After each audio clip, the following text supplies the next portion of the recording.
Alright, hey guys, so I did my disruptive technology research on bioprinting.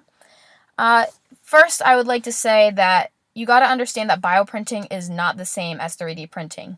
3D printing prints things with metal, plastic, carbon fiber, whereas bioprinting uses human stem cells.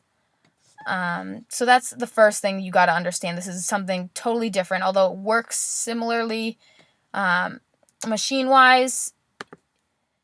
It is very different at the same time. All right.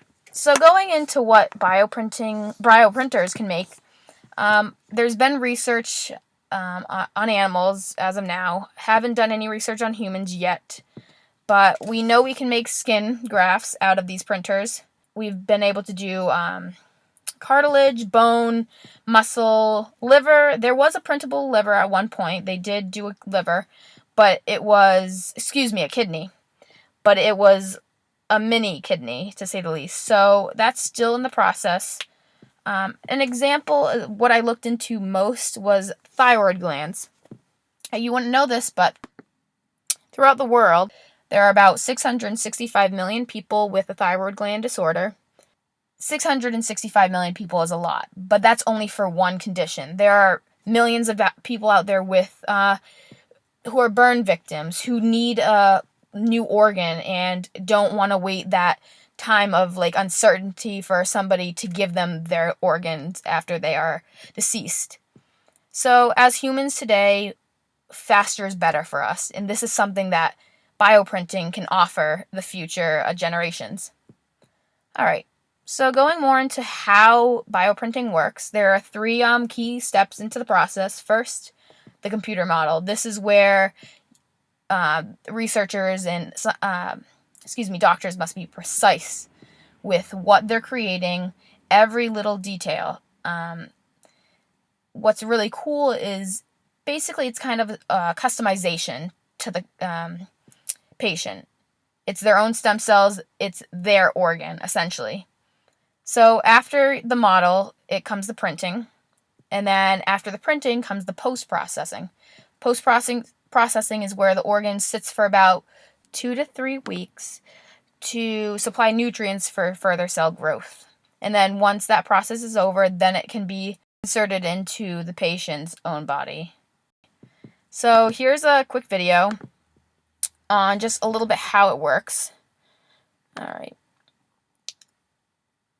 So like I said before, it's very similar to a normal printer. What's cool about this stuff, though, is it applies many different cells onto the graft. The printer can go up, down, side to side, front, forward, and backwards. And when it does that, it also applies a thin layer of gel made of fibrin, which is a protein involved in the clotting of blood.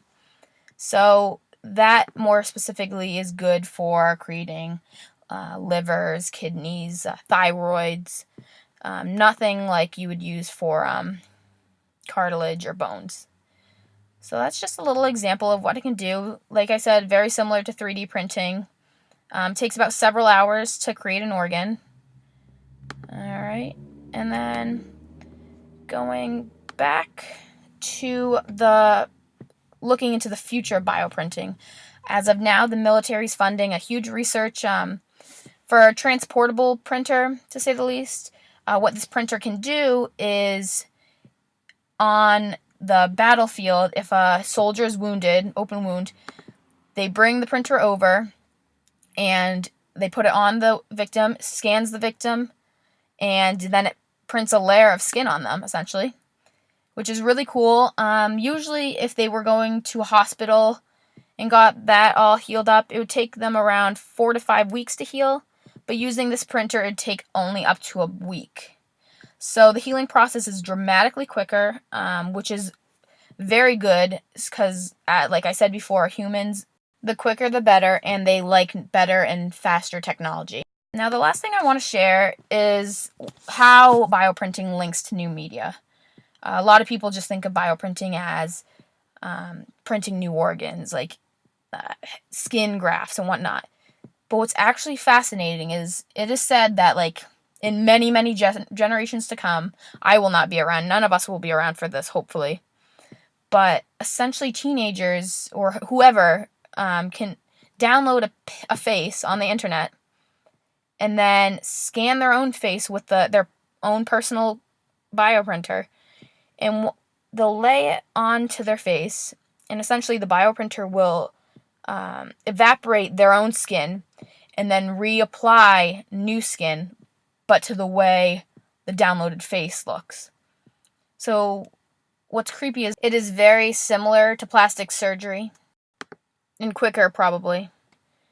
And also, essentially, people will never age if this technology is available to the public. Another thing, going off on a tangent, and just this is my own thoughts and like ideas, but if people at this time have been able to create skin, organs, bones, muscles, you would basically suggest and understand that they would be able to print a grown human, essentially a clone, to say the least.